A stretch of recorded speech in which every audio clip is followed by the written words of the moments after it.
আসসালামু আলাইকুম। আজকে আপনার জন্য নিয়ে আসলাম রুই মাছের ডিমের একটা রেসিপি। আমি এখানে রুই মাছের ডিম নিয়েছি কিছু, সাথে আছে এখানে মাছের পেটের ভিতরে যে পটকা থাকে ওটা, আর সামান্য মাছের ডিমের সাথে মাছের তেল। চলুন তাহলে যেভাবে আমি রান্না করব আজকে রুই মাছের ডিম তেল কীভাবে রান্না করি।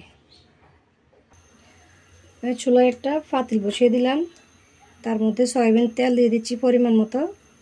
তেলটা হালকা গরম হয়ে আসলে দিয়ে দিব তেজপাতা, এলাচ, তার সাথে দিয়ে দিচ্ছি এখানে পেঁয়াজ কুচি করা, কাঁচামরিচ, কিছুক্ষণ ভেজে নেব। সাথে দিয়ে দিচ্ছি কুচি করে রাখা একটা টমেটো, দিয়ে দিচ্ছি আদা রসুন পেস্ট করা, ভালো করে কষিয়ে নেব। দিয়ে দিচ্ছি লবণ, হলুদের গুঁড়ি, লাল মরিচের গুঁড়ি, জিরের গুঁড়ি আর ধনিয়ার গুঁড়ি, ভালো করে একসাথে ভেজে নিব। সামান্য একটু পানি দিয়ে দিব, মশলাগুলো যেন না পড়ে যায়। এভাবে ভালো করে কষিয়ে নিব 2-3 মিনিটের মতো। কষানো হয়ে গেছে, এবার দিয়ে দিব আমি রুই মাছের ডিম তেল একসাথে ভালো করে একটু মশলার সাথে মিক্স করে দিচ্ছি।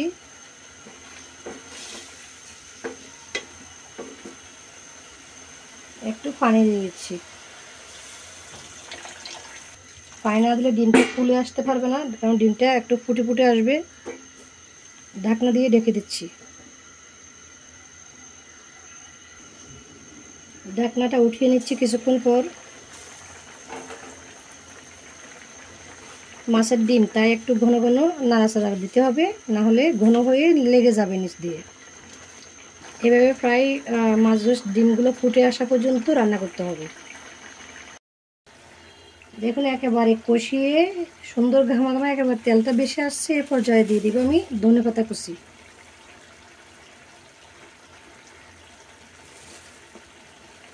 ধনেপাতা কুচি দিয়ে আমি মিক্স করে দিচ্ছি একটু। এবার চুলা থেকে নামিয়ে নিচ্ছি। তাহলে হয়ে গেল আমার রুই মাছের ডিম তেল। নামিয়ে নিয়ে আসলাম রুই মাছের ডিম ভুনা। দেখুন দেখতে কত সুন্দর হয়েছে, খেতে কিন্তু এভাবে রান্না করলে খেতে খুব টেস্ট হয়। একবার রান্না করে দেখবেন রুই মাছের ডিম। আজকের রেসিপিটি এখানে শেষ করে বিদায় নিচ্ছি। সবাই ভালো থাকবেন। আল্লাহ হাফিজ।